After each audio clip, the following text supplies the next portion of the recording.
paper I'm presenting today is Dark Humor and Eco-Comic Storytelling of Invasive Species in the Age of Extinction.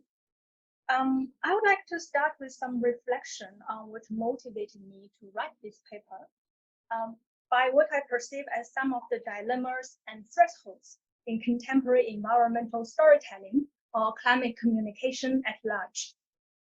The first threshold is the effective challenge of the environmentalist killjoy. As mentioned also in Scott's talk and Michael's talk, in the face of information overload and eco-anxiety, public sentiments can show psychic numbness and fatigue towards alarmist and tragic tales of environmental loss. The moralizing tendency of serious environmental talks casts certain emotions, such as grief, shame, anger, as politically progressive. The emotional stress, moral expectation, combined with other factors such as negative stereotypes of environmentalists and social conversation norms, may result in public apathy, silence, or taboo around environmental topics. This then requires environmentalists and artists to tell better stories. This leads to my reflection over the second threshold, that of representation. Environmental arts and narratives are tasked with balancing between being functional, instrumental, and effective to drive social change on the one hand, and on the other hand, creating artistic and cultural nuances to avoid being didactic or superficially righteous. Such tensions demand modes of environmental storytelling that can reach the public with skill and views, which has led me to explore one overlooked area of environmental narrative and effective engagement, that of eco-humor or dark humor in particular. With the effects and sensibilities that trouble narrative templates of gloom and doom, dark humor, I argue, may offer a mode of political environmental storytelling that can possibly respond to some of the previous challenges. Humor or dark comedy, with common tropes of absurdity, playfulness, amusement that seem incongruous with serious topics, can evoke different cognitive and emotional responses from the audience, and thus has the potential to creatively arouse public attention and deliver needed messages around painful topics such as biodiversity loss. The eco-comic documentaries and political cartoons that I research disrupt binaries of despair or hope through what Nicole Seymour calls bad environmentalism, including effects and sensibilities that she examines in a more expansive scope, absurdity and irony, as well as irreverence, ambivalence, camp, frivolity, indecorum, occultness, sadonicism, perversity, playfulness, and glee. While emphasizing humor's broadened relevance to environmental communication, my approach to eco-humor is shaped by a biocultural awareness of how human stories and species stories are intertwined. I examine eco-humorous storytelling of endangerment in Australia, where invasive species poses one of the biggest environmental challenges.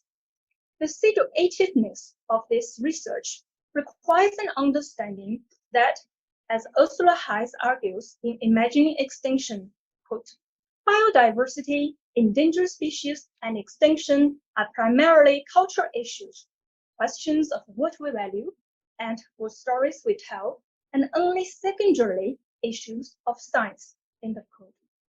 Similarly, in extinction studies, the editors Deborah Bodrose, Tom Van Doren, and Matthew Tulu write that extinction is about biocultural phenomenon, quote, experienced, resisted, measured, enunciated, performed, and narrated in a variety of ways to which we must attend.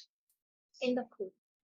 Understanding the role of storytelling in communicating biocultural complexity is useful in developing extinction stories that animate ethical and effective engagement with the human's role in relation to non-human species. Following this direction, this paper asks, to what extent can dark humor and eco-comic narratives evoke an effective politics of invasion and endangerment in ways that are open and accountable to non-human and human otherness in the muddy terrain of post-colonial or post-settler colonial Australia. First, dark humor for undermining human exceptionalism.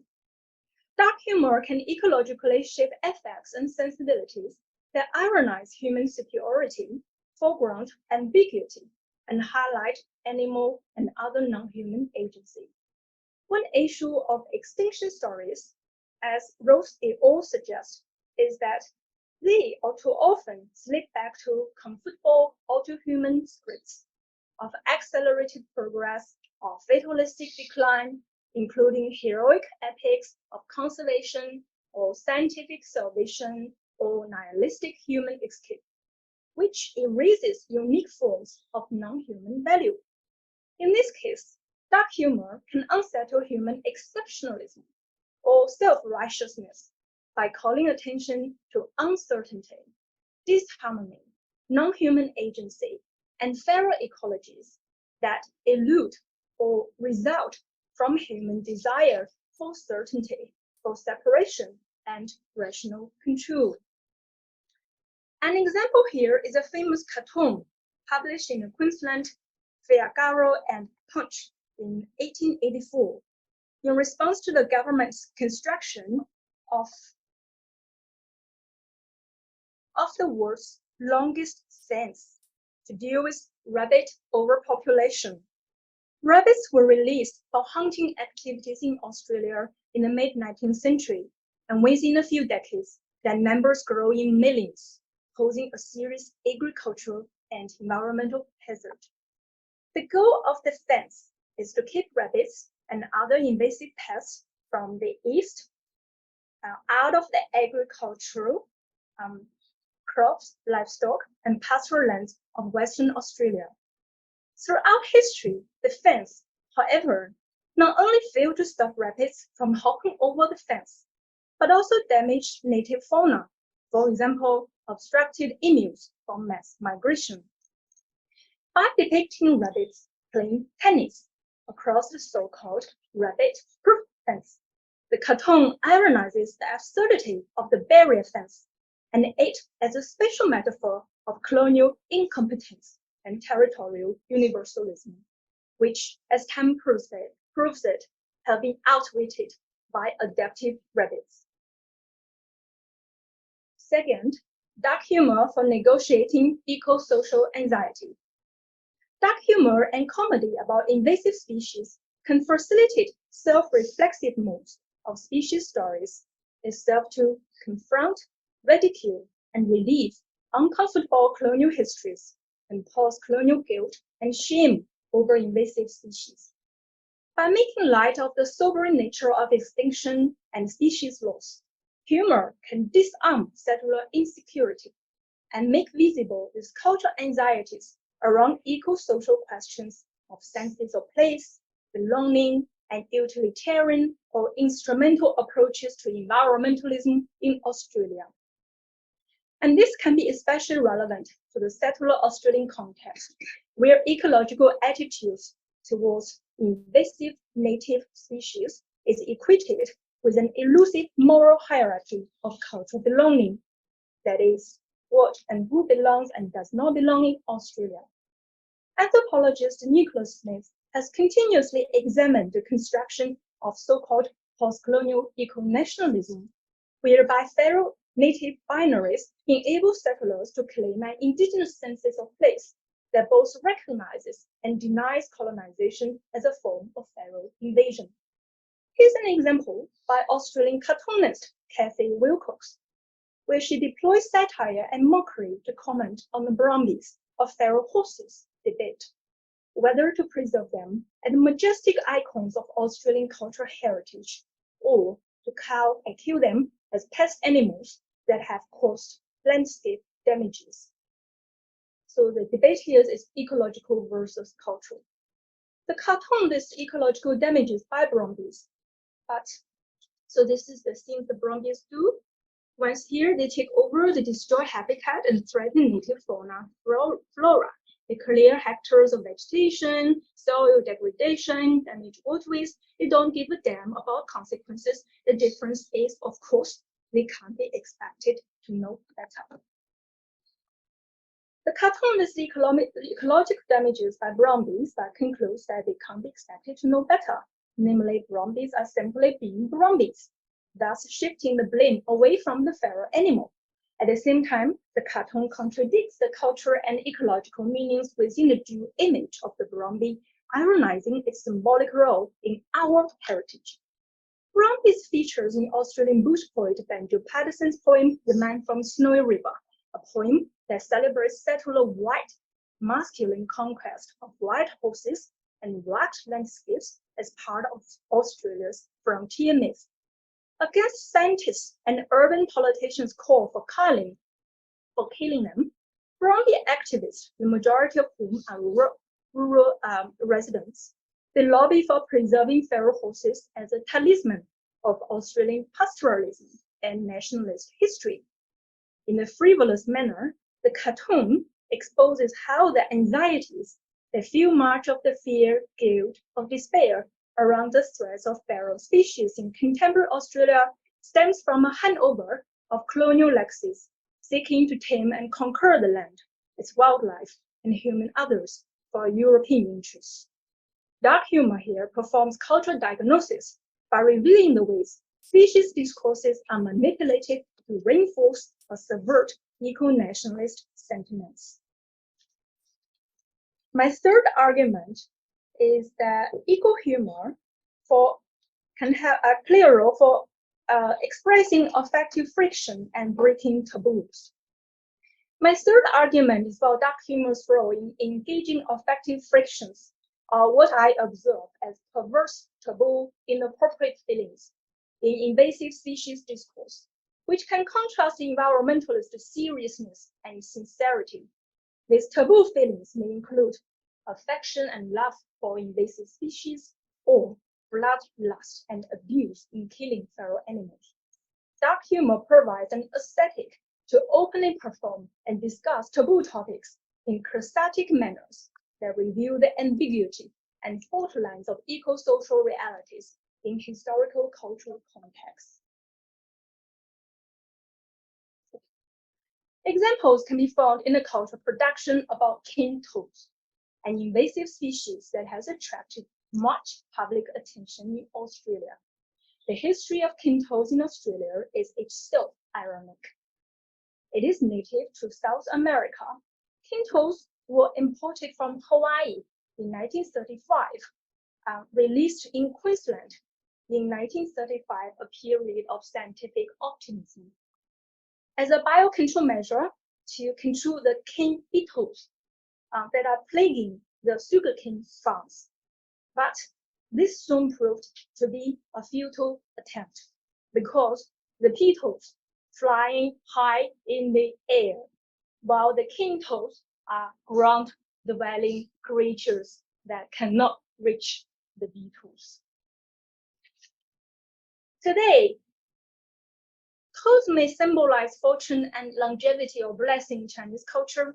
They are much repulsed and even demonized in the Australian media and cultural imagination. The toad's frequent appearance in everyday spaces like backyard gardens and its ugly and warty look has made it vulnerable to xenophobic sentiments. As anthropologist David Trigger et al. Note, public campaigns and discussions consistently represent the toads as the enemy, dirty, ugly, greedy, and sexually voracious. Xenophobic and militant language of borders, invasion, threat, and even toad detention centers are normalized in toad talks. Inhuman, cruel, and unsympathetic methods of killing, such as hitting the toad with a golf club or cricket bat, are publicly tolerated. It is fair to say that the cultural loathing and myth-making around cane toads have outweighed scientific evidence and ecological facts. The toad not only shapes ecosystems and native wildlife, it also shapes the Australian cultural identity and way of life. Yet, as much as some would prefer to see a unified response to the toad, there are profound affective and moral ambiguities in people's individual experiences of living with the feral creature. A widely known documentary, Cane Toads and Unnatural History by Mark Lewis, employs dark comedy and dark humor to explore the culturally contested meanings of cane toads by portraying a love and hate relationship that addresses emotional confusion, resignation, and humor in some residents' approach to cane toads. Lewis portrays the cultural negativity and abuse towards toads, for example, by depicting a truck driver who tries to run over as many cane toads as possible on the road. But the film also openly engages other less recognizable feelings, such as affection, companionship, and appreciation, admiration felt for cane toads, as told by one woman character who feeds cane toads with her own pet cat food. I started feeding toads with kids' cat food, because they started robbing the cat dish of whiskets. So I used to put dishes of whiskets out. They didn't come inside, so everybody was happy. One small girl is depicted as having a giant cane toad as her pet and friend. Her approach emphasizes the likable qualities, sentience, and the feeling capacity of the toad itself. When I tickle his tummy, he really loves it. But if I tickle his feet, he doesn't like it. So the toad itself is a feeling creature who feels, right? Despite being a recognized environmental pest, cane toad occupies an ambiguous, humorous position as an ironic emblem of Queensland's local identity and even cultural pride. This is explored multiple times in the documentary through scenarios of a proposed cane toad statue in a North Queensland town to boast tourist potential, and of the binding of a notebook in cane toad skins presented as a wedding souvenir to visiting British royals. In other places, and there are children's books talking about cane toads as heroes and celebrated for being anti-authoritarian, and every average white Australian male, a family-oriented creature who looks after all his species, cares about his species' futures, and most of all, an underdog can be killed easily and people have no sympathy for. The documentary finishes on one last song titled Cane Toad Blues, which sums up the frustrating emotions but also possibilities of coexisting with invasive species.